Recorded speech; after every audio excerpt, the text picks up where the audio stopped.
Shalom. First and foremost, I want to give all praises, honor, and glory to Yahweh, Bahasham, Yahweh Shai, Bahasham, Racha Kodash. Double honors to the elders and the apostles of Great Millstone, and peace and blessings to the elect. And today we're going to go into the book of 2nd Maccabees, the 4th chapter. This Simon now, of whom we spake afore, having been a betrayer of the money and of his country, slandered Onias, as if he had terrified Heliodorus and been the worker of these evils. So he tried to speak, he was speaking ill, saying like Onias is the reason Heliodorus went back, without the money, and he did this and he did that, and so on. Thus was he bold to call him a traitor that had deserved well of the city, and tended his own nation, and was so zealous of the laws, being Onias, that is, being worthy of as it says, he deserved well of the city. He tended to his nation. He treated people well. Simon called him a traitor. But when their hatred went so far that by one of Simon's faction, murders were committed. So them being on bad terms, got to the point where they had groups, factions, right? Some that were Simon's supporters and some that were on Onias' side. And it got to the point where those that were on Simon's side, as it says, committed murders, right? So for his cause, it got so bad that Onias, seeing the danger of this contention, and that Apollonius, as being the governor of Selo, Syria, and Phoenice, did rage and increase Simon's malice. So he was supporting Simon in this. He went to the king, not to be an accuser of his countrymen, but seeking the good of all, both public and private. That is Onias. He went there because, as it says, for he saw that it was impossible that the state should continue quiet, and Simon leave his folly unless the king did look thereunto. So it has to be escalated, or else it's not gonna cease. It's not gonna stop on its own. But after the death of Seleucus, when Antiochus called Epiphanes took the kingdom, Jason, the brother of Onias, labored underhand to be high priest, promising unto the king by intercession 360 talents of silver, and of another revenue 80 talents. So he basically told Antiochus, look, you make me the high priest, I'll give you all this amount, and that amount.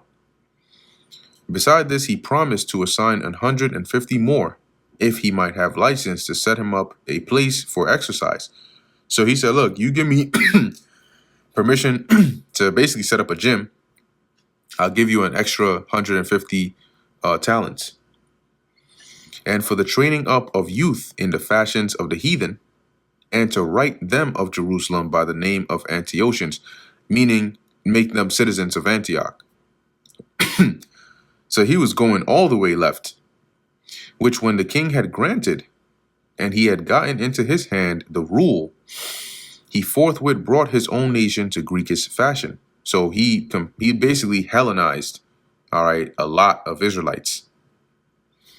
And the royal privileges granted of special favor to the Jews by the means of John, the father of Eupolemus, who went ambassador to Rome for amity and aid, he took away. So those royal privileges, Jason ended up taking that away.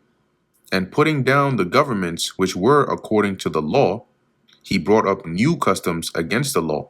So the laws, the ordinances, the system that was set up according to our law, Jason basically, reverted that and set up new customs that were more in the Greekish ways. For he built gladly a place of exercise under the tower itself, and brought the chief young men under his subjection, and made them wear a hat. So he was putting indoctrinating them into the Greek fashions, right?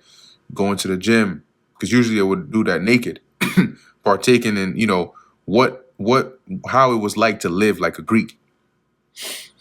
Now such was a height of Greek fashions, an increase of heathenish manners, through the exceeding profaneness of Jason, that ungodly wretch and no high priest. That the priest, so he said it got so bad, right? It got to the point where The priests had no courage to serve anymore at the altar, but despising the temple and neglecting the sacrifices, hastened to be partakers of the unlawful allowance in the place of exercise. After the game of discus called them forth. So he influenced them so much that the priests neglected. They basically despised doing the ordinances and the sacrifices of the Lord, and instead went after the ways of the gym and the discus, right? Which is like, that sport where you throw the disc, you spin, spin, spin, and throw that disc. That's what they were getting into. Imagine that. Not setting by the honors of their fathers, but liking the glory of the Grecians best of all. So they completely, for modern day terms, shitted on the ways, right, of our forefathers, and instead adopted the ways of the Greeks, by reason whereof sore calamity came upon them. So this brought wrath from the Lord upon us. For they had by them to be their enemies and avengers, whose custom they followed so earnestly. So the very people in whose customs that Israel ran after, they became our enemies, and unto whom they desire to be like in all things. For it is not a light thing to do wickedly against the laws of God, but the time following shall declare these things. Right. So basically, as you keep reading, you'll find out just how not of a light thing it is to do wickedly against the laws of God. Now, when the game that was used every faith year, when you look in some of the other translations, they'll have that faith as like 5 or 4, every 4 to 5 years. The game here is like how you have the Olympics now. They had, like, this was their version. Was kept at Tyrus, the king being present, that's Antiochus. This ungracious Jason sent special messengers from Jerusalem, who were Antiochians, to carry 300 drachms of silver to the sacrifice of Hercules. So he sent that much money to go in and go and basically be used for the sacrifice of Hercules, which even the bearers thereof thought fit not to bestow upon the sacrifice, because it was not convenient, but to be reserved for other charges. So even those that were sending the money, they were like, man, it doesn't make sense to use all this money on some damn sacrifice. This money then, in regard of the sender, was appointed to Hercules' sacrifice, but because of the bearers thereof, it was employed to the making of galleys. So they basically, like, they were told that it should be sent there so they could use it for the sacrifice, but they ended up switching it up and using it for something else. Now, when Apollonius, the son of Menestheus, was sent into Egypt for the coronation of King Ptolemaeus, Philometor, Antiochus, understanding him not to be well affected to his affairs. So Antiochus realized that Philometor wasn't basically in agreement, right, or in favor of Antiochus's affairs, provided for his own safety. So he took measures for his safety, because he started to now have fear lest Ptolemy, became a more prominent enemy against him. Whereupon he came to Joppa, and from thence to Jerusalem. So he wanted to make sure that he had those areas on lock, because they would be key areas if Ptolemy was to come against him, that could be used against him. Where he was honorably received of Jason and of the city, and was brought in with torch alight, and with great shoutings, and so afterward went with his host unto Phoenice. 3 years afterward, Jason sent Menelaus, the aforesaid Simon's brother, to that Simon, that damn demon Simon, who went and said that, oh, the treasury got all this money, come and take it. His brother, Menelaus, Jason ends up sending Menelaus to bear the money onto the king, and to put him in mind of certain necessary matters. So basically he sends him, take this money to him, and, remind him of, our agreements on this, that, and the third. But he, being brought to the presence of the king, when he had magnified him for the glorious appearance of his power, so he kissed his ass, got the priesthood to himself, offering more than Jason by 300 talents of silver.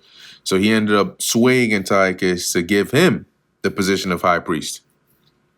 So he came with the king's mandate, bringing nothing worthy, or bringing nothing worthy the high priesthood, but having the fury of a cruel tyrant and the rage of a savage beast. So he basically came with that permission. Hey, look, the king made me the high priest now. Meanwhile, he had zero qualities of being a high priest. You're just a tyrannical demon.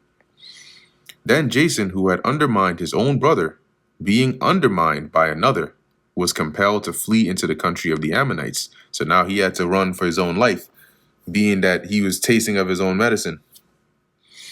So Menelaus got the principality, but as for the money that he had promised unto the king, he took no good order for it, albeit Sostrates, the ruler of the castle, required it. So after he became a high priest, he didn't pay that money that he said he would give to the king. But Sostrates, which was working for the king, he said, like, you gotta call for that money, man. For unto him appertained the gathering of the customs, or the tribute, wherefore they were both called before the king. So he was getting pressure put on him to where the customs at, where's the tribute, and he's pressuring Menelaus like, yo, you know that you got to bring up this money, right? So both of them are called before the king. Now Menelaus left his brother Lysimachus in his stead in the priesthood, and Sostrates left Crete, who was governor of the Cyprians. While those things were in doing, they of Tarsus and Malos made insurrection, because they were given to the king's concubine called Antiochus. So Antiochus gave one of his concubines the region of Tarsus and Malos. I believe that's in Asia Minor. They were upset, so they made an insurrection about that. They're like, who the f is this? You know what I'm saying? Then came the king in all haste to appease matters, leaving Andronicus, a man in authority, for his deputy. So he leaves Andronicus in charge, and he goes to go and appease the people. Now Menelaus, supposing that he had gotten a convenient time, stole certain vessels of gold out of the temple, and gave some of them to Andronicus, and some he sold to Tyrus and the cities round about. Purebred demon, which when Onias knew of a surety, he reproved him, and withdrew himself into a sanctuary at Daphne that lieth by Antiochia. So once he heard it, he rebuked openly Menelaus, and then he fled, because he knew that this guy is a demon, he might come for me. Wherefore Menelaus, taking Andronicus apart, because Andronicus was like acting king at this point while Antiochus was out, prayed him to get Onias into his hands, who being persuaded thereunto, and coming to Onias in deceit, gave him his right hand with oaths. So Menelaus basically said, look, you gotta do something about this guy. So Andronicus, with the power that he had, he goes in there and he tries to, deceive Onias. And though he were suspected by him, yet persuaded he him to come forth of the sanctuary. So even though Onias suspected that this guy is lying, he still managed to persuade him and lure him out of the sanctuary, whom forthwith he shut up without regard of justice. So he killed him. For the which cause not only the Jews, but many also of other nations took great indignation, and were much grieved for the unjust murder of the man. So when word got out, people were pissed off. And when the king was come from the places about Cilicia, the Jews that were in the city, and certain of the Greeks that abhorred the fact also, complained, because Onias was slain without cause. So they were like, yo, what's up, man? Why is this guy why did he go and just kill Onias? Because everybody knew about Onias, like how good of a high priest he was and the things that he did for the people.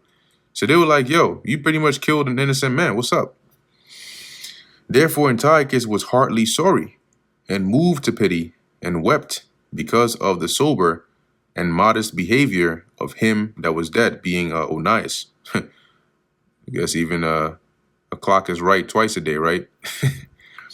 Then being kindled, broken clock.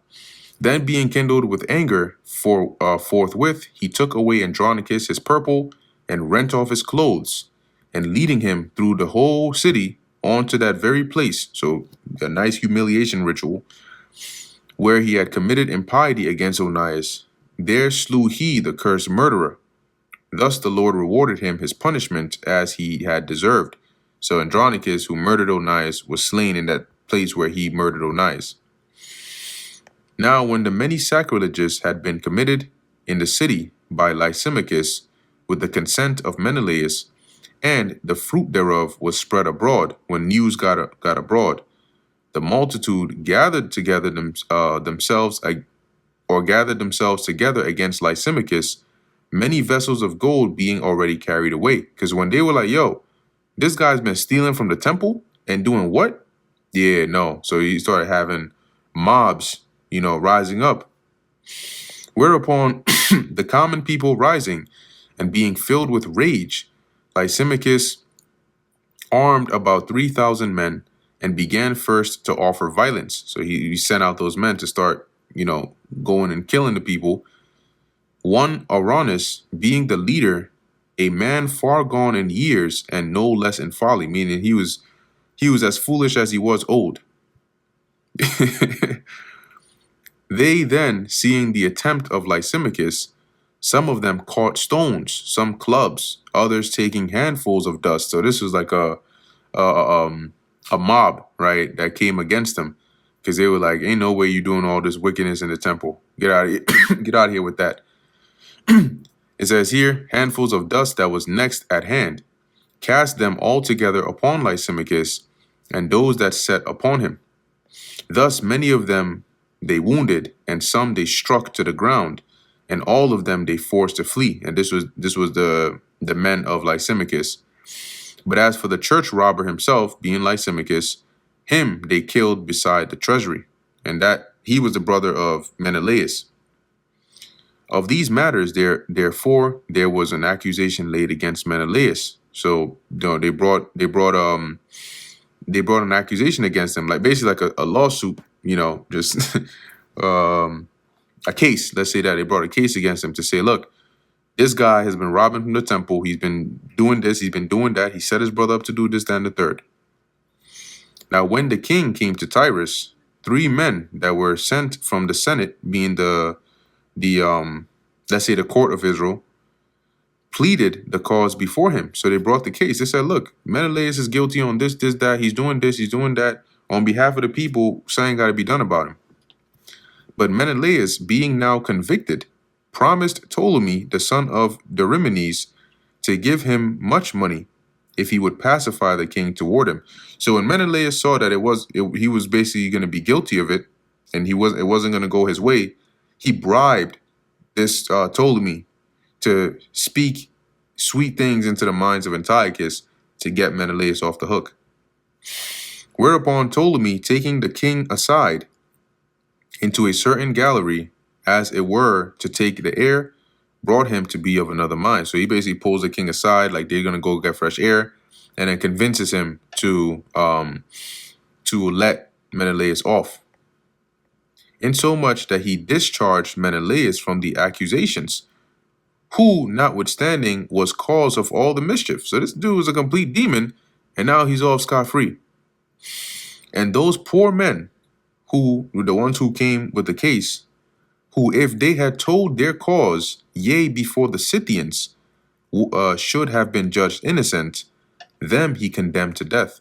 And this is saying that this was such an unjust and unrighteous decree, that if the Scythians, the stereotype about them was they were brutal and barbarian. But the author is saying here that if these men brought their case before even people as brutal as the Scythians, even they would have judged right and said, no, these men are innocent. This guy Menelaus is guilty. And yet Antiochus condemned them to death. Thus they that followed the matter of this for the city and for the people and for the holy vessels did soon suffer unjust punishment. So the ones that went to bring the case in defense of the city and people ended up being put to death. Wherefore even they of Tyrus, moved with hatred of that wicked deed, caused them to be honorably buried. So they honorably buried these men, because they were like, yo, this some BS. And so through the covetousness of them that were of power, Menelaus remained still in authority, because he used that, right? He said, look, I'm going to give you money, I'm going to give you this, I'm going to give you that. Antiochus, Ptolemy, they were all greedy for money, greedy for gain. So Menelaus used that to his advantage to stay in authority. Increasing in malice and being a great traitor to the citizens. And that brings us to the end of the book of 2nd Maccabees, the 4th chapter. Lord willing, that was edifying to the elect. In closing, I want to give all praises, honor, and glory to Yahweh, Bahasham Yahweh Shai, Bahasham Rakha Kodash. And until next time, Shalom.